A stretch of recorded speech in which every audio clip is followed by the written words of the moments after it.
Buongiorno, bentornati a GED in un orario un po' insolito, e buongiorno anche a chi ci seguirà poi, non in diretta. Allora, questa settimana GED andrà in onda in 2 parti, alle 16, quindi ora con Pietro Batacchi, che tra poco introdurrò, che è il direttore di Naride, che conoscete già, perché ha già partecipato su GED e poi ne vedete molto spesso nella TV nazionale, e alle ore 19 con l'ammiraglio Giuseppe De Giorgi, già capo di Stato Maggiore della Marina Militare. Causa comunque impossibilità di orari comuni, così l'abbiamo diviso in 2 parti. All'inizio, quando abbiamo progettato questo, volevamo proporre un video sulla situazione nel Mar Rosso e nel Golfo Persico e il ruolo della nostra Marina. Ma dopo le vicende Iran-Israele ci siamo resi conto che non potevamo tenere separati i 2 contesti. Avremmo necessariamente comunque dovuto parlare dell'intero contesto, considerando il Medio Oriente in toto e come un teatro di un confronto molto più vasto, sfaccettato e liquido. Del resto, siamo immersi in quella che possiamo definire la teoria della rana, cioè la rana, se la buttiamo nell'acqua bollente, schizza fuori, ma se scaldiamo lentamente l'acqua, non se ne accorgerà e cuocerà. E noi siamo già cotti, poiché l'opinione pubblica, o meglio le opinioni pubbliche occidentali, a parte i paesi nordici, non s'accorgono che siamo in una guerra fredda 2.0, che tanto fredda più non è. Guerra mondiale, per fortuna in molti teatri è ancora ibrida. Provate a pensare di calare la realtà internazionale odierna anche solo 11 anni fa con la situazione di 11 anni fa. Abbiamo Israele, l'Iran, dove ad abbattere i missili iraniani sono stati anche assetti inglesi, francesi, americani, giordani, col tacito consenso, se non l'appoggio, dell'Arabia Saudita e degli Emirati. Contemporaneamente navi americane, inglesi, tedesche, francesi, italiane, greche e pure indiane, anche se per conto loro, stanno presidiando e talvolta sparando nel Mar Rosso. In Siria ed Iraq si spara ancora, e come? Ucraina, che deve combattere, dove vede combattere 2 paesi, ma anche non dimentichiamo le legioni straniere variegate nei 2 paesi, ma con l'appoggio di armamento e logistico di 2 schieramenti contrapposti che vanno dalla Corea del Nord ai paesi occidentali e all'Iran, e molto tipidamente la Cina. La Nord Corea, tra l'altro, che bombarda quella del Sud per evitare così che munizioni passino da quel paese all'Ucraina. E non illudiamoci di rimanere fuori militarmente. Stiamo già sparando con le navi in Mar Rosso, cosa mai avvenuta solo negli anni 70, quando un caccia libico attaccò una corvetta italiana, e vado a memoria un paio di colpi di 127 durante Libano 1, scusate. E ci sono altre connessioni dove non ne mi dilungo. Poi c'è anche Taiwan, le Filippine, gli scogli di Scarborough e così via. Allora, introduciamo finalmente Pietro Batacchi. Scusa il mio lungo prologo. Grazie Pietro per essere venuto. Buon pomeriggio.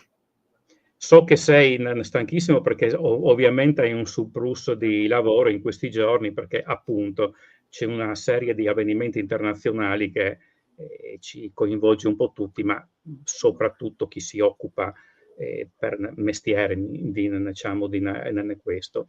Che ne pensi del prologo? E non è corretto che siamo praticamente già in una guerra mondiale 2.0? Ma magari in una guerra mondiale 2.0 no, però siamo in un momento del tutto particolare, peculiare. Questo è un conflitto che in qualche misura richiama la guerra fredda, però rispetto alla guerra fredda ci sono più attori rilevanti, e questo è un dato di fatto. Ai tempi della guerra fredda c'erano 2 superpotenze, oggi le superpotenze sono 3.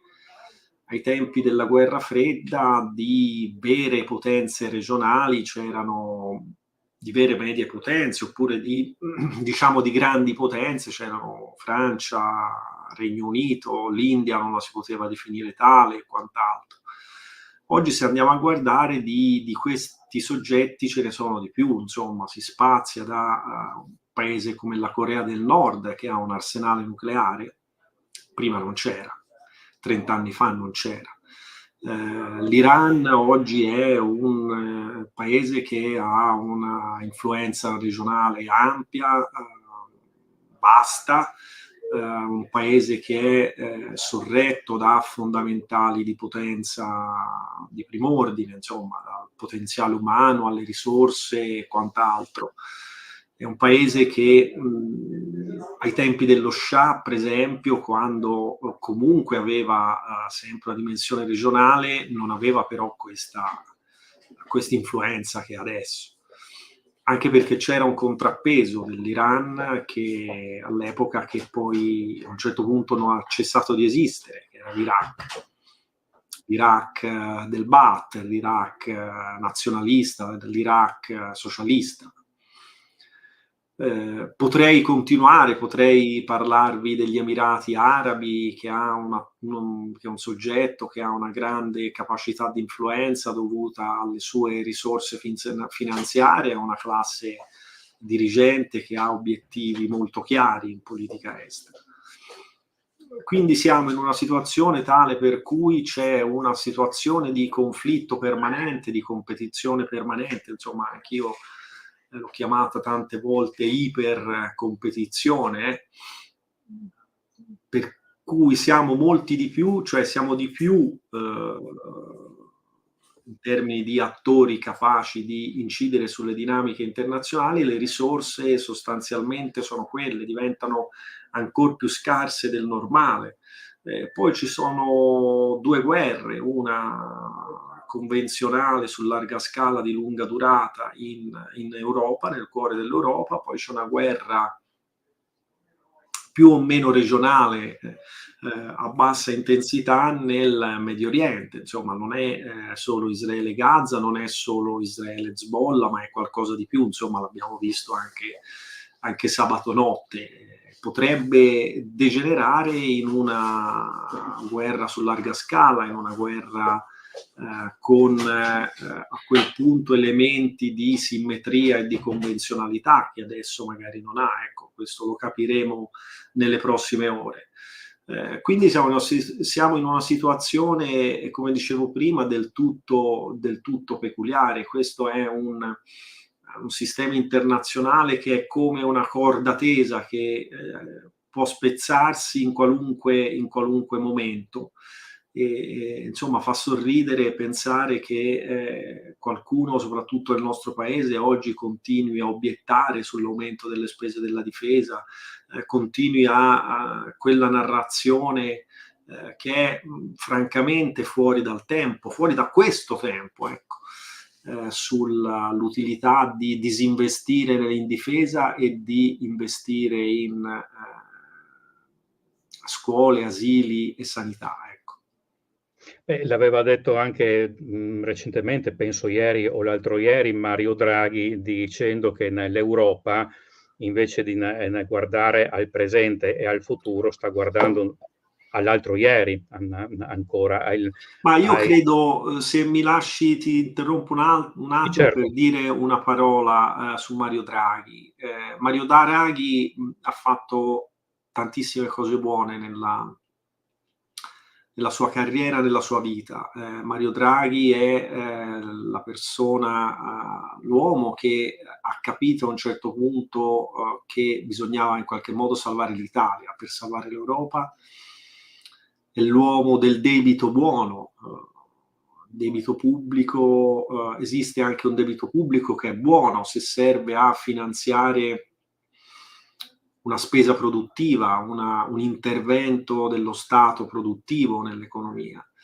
E poi Mario Draghi è primo leader di caratura europea che in tempi non sospetti ha parlato della necessità di aumentare delle spese militari, di far crescere la spesa in difesa e di far crescere una dimensione difesa dell'Europa, ma una dimensione difesa vera, autentica, che non significa necessariamente avere un esercito europeo, ma significa che l'Europa, quantomeno i suoi paesi principali, si devono mettere insieme per essere protagonisti sulla scena internazionale. Certo, il Mario Draghi di oggi non è il Mario Draghi di 20-25 anni fa, che era una persona totalmente diversa, siamo d'accordo. Però andiamo adesso proprio sul puntuale, sulla situazione, insomma. Iniziamo da Israele e Iran. Detto in termini brutali e grezzi, chi sta vincendo? Chi ha vinto per il momento? O forse in questo momento hanno perso tutti e due, tra inefficienze reciproche, diciamo missili non partiti, missili arrivati a destinazione e così via. Ma allora, da questo punto di vista, bisogna sempre metterci d'accordo su cosa significa vittoria. Cioè, la vittoria in questo caso non è quanti missili funzionano male, quanti se ne intercettano e così via. In questo caso la vittoria ha un significato più profondo e non è determinabile in un periodo così breve. Insomma, lo capiremo probabilmente più avanti. C'è stata la risposta dell'Iran. Io mi stupisco che qualcuno prima della risposta dell'Iran mettesse in dubbio il fatto che l'Iran avrebbe risposto. Insomma. L'Iran non poteva non rispondere di fronte all'attacco israeliano al suo consolato a Damasco, mi sembra evidente. Apparentemente gli israeliani hanno riportato una vittoria perché sono riusciti a come dire, disinnescare l'impatto più sostanziale di questo attacco. Però, come dire, di mestiere io faccio l'analista e devo andare a vedere i dettagli, no? Dettagli che mi possono celare alcune cose. Allora cerchiamo di capire quali potrebbero essere queste cose celate dietro all'attacco. Il primo aspetto è che gli alleati hanno sgravato un buon terzo dei bersagli. Questo è un elemento fondamentale, che dimostra a Israele che Israele da solo un certo tipo di guerra con l'Iran non la regge. Israele per fare un certo tipo di guerra all'Iran ha bisogno degli alleati. Questo è il primo aspetto, che credo sia quello più rilevante. Insomma, poi alla fine tutti hanno detto in quei momenti lì di concitazione, hanno parlato della grande vittoria di Israele e così via. Insomma, però cerchiamo di guardare oltre il contingente. Questo è il primo aspetto. Il secondo aspetto è che comunque era un attacco atteso, un attacco noto. Come dire, è una mossa che non era simbolica, perché comunque il numero di ordigni lanciati è stato molto alto, prendendo sempre per buoni quei dati lì, però era un attacco prevedibile, cioè l'Iran lo ha inserito in una logica di prevedibilità. Questo è il secondo aspetto. Il terzo aspetto è che gli israeliani hanno consumato molte risorse. Dicono $1 miliardo. Allora, io le cifre non ho i dettagli per stabilirlo. Ti dico soltanto che un intercettore dell'Arro 3 si parla di a pezzo di quasi $5 milioni l'uno. Uno Stunner, l'intercettore del sistema David Sling, siamo quasi al 1,5 milioni, 2 milioni, quindi insomma si parla di costi di sistemi che costano molto. Basta vedere quanto gli israeliani hanno fatto pagare l'Arro 3 ai tedeschi. Per cui Israele ha speso molto. Da questo punto di vista il rapporto costo-efficacia non è paragonabile. Certo. Rispetto a quanto hanno speso gli iraniani per attaccare gli israeliani. Infatti. E questo è un altro elemento, no, che io analista devo valutare. C'è un quarto aspetto, che se l'Iran avesse voluto far male seriamente a Israele,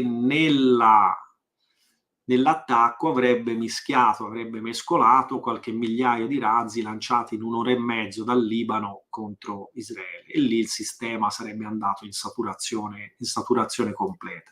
Infatti ti interrompo perché non dimentichiamo, era una domanda che ti volevo fare, che Hezbollah tra missili, razzi e cose lanciabili a circa 100.000 ordigni. Allora, io non so se noi abbiamo fatto una valutazione in tempi non sospetti, la nostra valutazione ci dice che tra razzi e missili siamo sui 65.000, 70.000 ordigni, che è comunque un numero enorme. Dal 7 ottobre Hezbollah forse ne avrà utilizzati 2.000, 2.500, 3.000 magari qualcuno gliel'hanno distrutto negli attacchi aerei, qualche deposito l'hanno distrutto e così via. Quindi diciamo che c'è, da questo punto di vista, l'Iran ha una carta strategica in mano che si è guardato bene dal giocare in tutti questi mesi. Io non lo sottovaluterei questo aspetto e credo che non lo sottovaluteranno neanche gli israeliani. Per questo dico che Israele da solo la guerra all'Iran, quella vera, non la regge. Certo, ma quello che molti si domandano, io per primo, perché Israele ha attaccato un'ambasciata contravvenendo alle convenzioni internazionali? Aveva calcolato la reazione o era proprio quello che voleva la reazione? Cioè, qual è lo scopo vero di Israele? Ma Perché io credo comunque quello era un bersaglio d'altissimo valore strategico e quindi in qualche misura per gli israeliani, per come è la loro, per quella che è la loro cultura strategica, la loro dottrina militare, la loro politica di difesa, sono sempre disposti a correre dei rischi quando di fronte hanno una preda del genere e ritengono di poterla neutralizzare. Secondo aspetto è che comunque l'obiettivo più o meno celato degli israeliani sia quello di trascinare l'Iran in un conflitto su più larga scala, anche perché l'obiettivo di Israele è molto semplice, è quello di azzerare il programma nucleare iraniano e di cambiare, come dire, chi comanda a Teheran. Insomma, mi pare anche da alcune dichiarazioni di oggi questo sia un aspetto che è emerso con chiarezza. Su questo la consapevolezza degli israeliani è che su questo obiettivo, cioè sull'azzeramento del programma nucleare, sul cambiamento di regime a Teheran, ci sia una convergenza di interessi notevole e da un punto di vista empirico io mi sento di concordare con questa lettura perché un Iran non nucleare piace all'Arabia Saudita, piace agli Emirati, piace agli stati arabi della regione, piace agli Stati Uniti, piace agli alleati degli Stati Uniti, piace all'Italia. Un Iran senza gli ayatollah piace all'Arabia Saudita, piace agli Emirati Arabi, piace agli Stati Uniti e piace molto anche l'Italia, perché non dimentichiamoci, quello per noi è un mercato potenzialmente da 15-20 miliardi di interscambio. Oggi siamo, se non vado errato, a 1,5 miliardi, 1 miliardo, proprio a causa del regime di sanzioni e di embarghi che c'è ai danni dell'Iran. Quindi potenzialmente alla fine quello è un esito che farebbe comodo un po' a tutti. Ecco. E gli israeliani credo che su questo costruiranno, come dire, stiano costruendo una strategia, anche perché gli israeliani fanno un altro ragionamento. Finiti gli ayatollah, come dire, tutti questi proxy perdono automaticamente il loro patrono, o quantomeno il loro patrono si indebolisce, allora lì torna in gioco tutta una serie di dichiarazioni, tutta una serie di situazioni, no? A cominciare dalla costituzione di uno Stato palestinese. Sì, poi c'è, che ne dicevi anche tu in altri consessi, che gli israeliani applicano anche la teoria di Moshe Dayan, del cane pazzo. Ma quella, insomma, è la dottrina militare israeliana dalla notte dei tempi, uno stato troppo piccolo per poter assorbire un colpo in casa, quindi uno stato che deve attaccare per primo e se subisce un attacco deve rispondere in maniera sproporzionata per ristabilire il suo deterrente. Moshe Dayan infatti diceva il nemico ci deve percepire come un cane pazzo troppo pericoloso per essere disturbato. Ecco. Questa non è una cosa che riguarda Netanyahu, perché Netanyahu è particolarmente estremista e il suo governo è particolarmente di destra. Questa è l'essenza stessa dello Stato ebraico per come sia stato costruito in terra di Palestina nel 1948. Ecco, andiamo proprio all'America. Biden è in un anno elettorale e rischia, secondo me, di fare la fine di Nick Carter, sia intervenendo che non intervenendo. Ma questo, appunto, fa la fine di Nick Carter, a Netanyahu non dispiacerebbe. L'unica sua chance, secondo me, è por fine alla crisi in una maniera o nell'altra. Però non è più l'America di Nixon, di Kissinger, di Bush, scusa, è vecchio, né di Schlesinger, ma neanche parzialmente di Clinton e di Brzezinski. Quindi l'America cosa farà? Ma io credo che bisogna sempre ragionare su quali siano effettivamente le leve che gli americani hanno per far pressione sugli israeliani. Molto spesso si dice che comunque in virtù del supporto finanziario, che anche e soprattutto da un punto di vista militare Israele riceve tutti gli anni dagli americani, è chiaro che questi hanno una pressione, una capacità di pressione, una leva non indifferente. Il punto è veramente così? Oppure a loro volta gli israeliani, Israele ha tutta una serie di, come dire, strumenti in grado di fare, con i quali fare a loro volta pressione sugli americani in maniera determinante, in maniera significativa. Ecco, questa è una domanda che io faccio. Poi bisogna capire quale sia effettivamente la presa di un'amministrazione come quella di Biden, un'amministrazione ormai la famosa anatra zoppa, no? Oltretutto un'amministrazione indebolita dalla condizione fisica del presidente che non è ottimale, evidentemente, insomma lo vediamo tutti i giorni, per cui da questo punto di vista, insomma, il quadro non è sicuramente ottimale. Poi ci sono dei temi che in questo momento per gli americani, per i cittadini americani sono prioritari, a cominciare dalla questione dell'immigrazione, no? Che è un cavallo di battaglia di Trump, il muro con il Messico, per cui gli spazi di manovra di Biden non sono così larghi. E poi, ripeto, c'è sempre questo interesse di lungo periodo che comunque l'America ha per un Iran senza Ayatollah e un Iran senza nucleare. Ecco, questo non lo dobbiamo mai sottovalutare. Certo, però andiamo anche ai palestinesi. Quello che risulta anche, per usare un francesismo, che dei palestinesi non gliene frega niente a nessuno, arabi compresi, a parte le opinioni pubbliche e non in toto. Sono quindi solo uno strumento di pressione o diplomatico da un paese all'altro. Così. È sempre stata così, la causa palestinese viene strumentalizzata dai paesi arabi, da lì ricordiamoci l'Iraq di Saddam, quanto ha strumentalizzato la causa palestinese, oppure la stessa Siria, no? Salvo ogni tanto, come dire, fare anche degli sgarbi e non indifferenti agli stessi palestinesi. Ricordiamo il Settembre Nero in Giordania nel 70, insomma.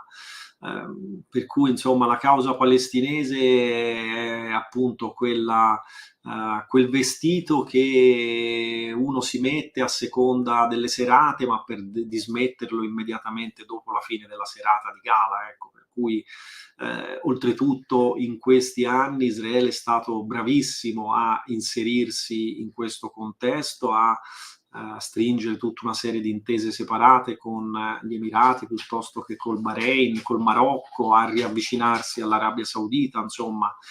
Ecco, Israele sa benissimo quanto in realtà i palestinesi da questo punto di vista, lasciatemi dire, perdonatemi il termine, siano l'ultima ruota del carro.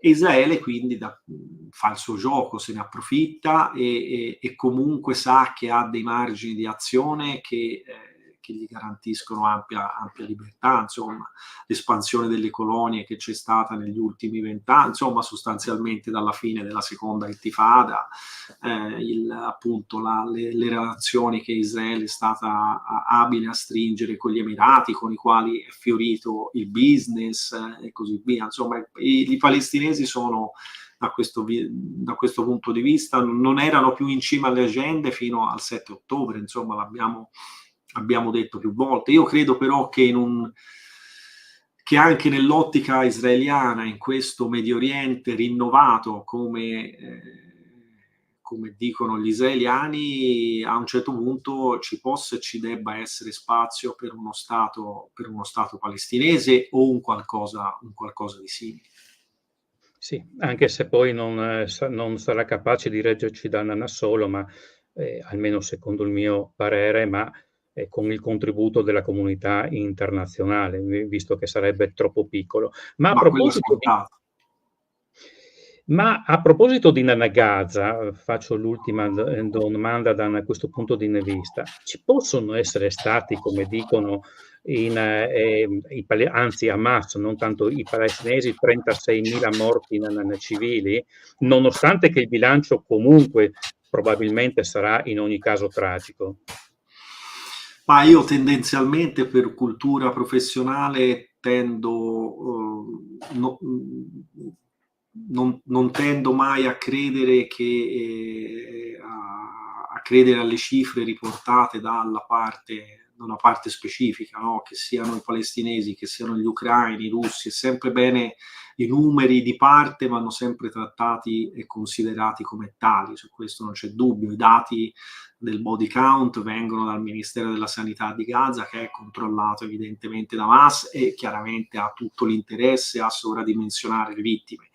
È chiaro però che per come Gaza, per quella che è stata l'intensità dell'azione militare israeliana, aerea e terrestre, insomma, ricordiamoci che nelle prime settimane di guerra gli israeliani hanno lanciato una campagna aerea di un'intensità senza precedenti, per cui per come è Gaza, per l'altissimo livello di urbanizzazione che c'è, per quanto è sviluppato il tessuto urbano di Gaza, è chiaro che le morti civili saranno indubbiamente alte, questo è fuori di dubbio, quantomeno ce lo dicono anche fonti terze, senza bisogno di andare a scomodare chissà che cosa. Questo è evidente che ci sia stato, rispetto a quella che è stata l'azione del 7 ottobre, che ha avuto un impatto chiaramente simbolico enorme in Israele, è chiaro che ci sia stata una sovrareazione, insomma, non lo dice il direttore di RID, ma lo dicono capi di Stato maggiore, capi di Stato e esponenti politici in tutto il mondo.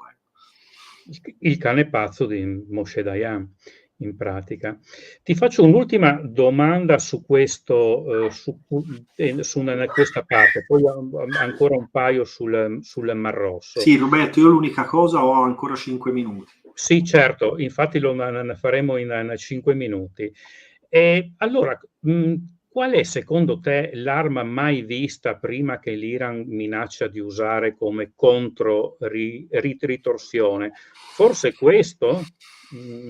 Vediamo se riusciamo a metterlo. Eccolo.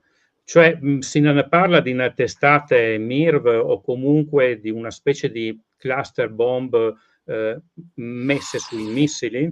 Ma guarda, a mio avviso l'arma segreta dell'Iran è quella che ti dicevo prima, è l'arsenale di Hezbollah. Ecco. Io poi non credo alle armi mirabolanti, insomma, non lo sono state le V1 e le V2 nella seconda guerra mondiale, quindi non credo agli impatti oggi come oggi dei missili ipersonici. Insomma, l'abbiamo visto in Ucraina cosa sono i missili ipersonici, per ora insomma sono missili sostanzialmente balistici lanciati dall'aria per il momento. E quindi io non credo alle armi mirabolanti, credo però che l'Iran abbia questa carta che potrebbe far molto male a Israele. Ecco, penultima domanda, ma passiamo al Mar Rosso. Ma è possibile che Aspides può solo avere una postura strettamente difensiva? I costi sarebbero sproporzionati, ma anche i rischi. Basta un drone che ne colpisca una qualunque nave e gli Houthi hanno successo. Come si dice in questi casi, tu lo dici, nel senso che a mio avviso non ha senso una missione come quella che abbia appunto solo capacità difensive. Insomma, quella dovrebbe essere una missione per il contesto in cui opera, con una componente anche proattiva, evidente.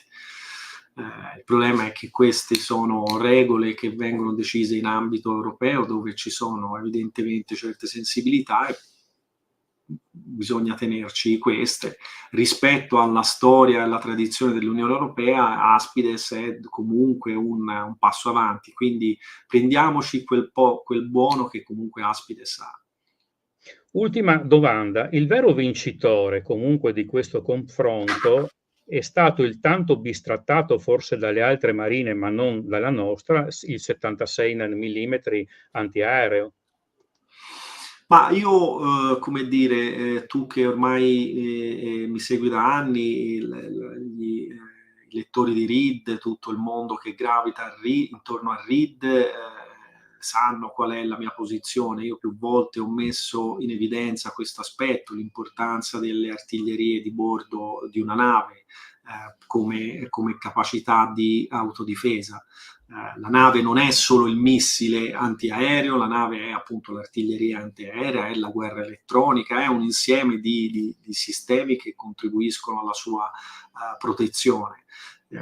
Oltretutto oggi c'è una minaccia come quella del drone, il drone lento che come dire, presta benissimo ad essere trattata con strumenti come il 76 mm. Ecco, in questo fortunatamente in Italia siamo i campioni al mondo, siamo sostanziali monopolisti in Occidente del mercato sul 76 mm, per cui ben venga. Ecco, ripeto, noi bisogna sempre guardare una nave come un insieme di capacità, che non è solo il missile. È chiaro che oggi il missile è molto importante, il problema è che il missile costa e quindi noi bisogna sempre ragionare in termini di sostenibilità. Certo. Grazie per questo anche ultima Grazie a te. domanda e grazie per essere intervenuto, perché so che doppiamente grazie perché sei estremamente impegnato. Grazie a Noi te, ci Roberto. vediamo. Grazie a te. Noi ci Un vediamo. saluto agli amici di GED. Grazie mille, lo ne passerò ai registi anche. E ci vediamo noi alle 19 con l'ammiraglio Giorgi. Buona serata a tutti, anzi buon pomeriggio.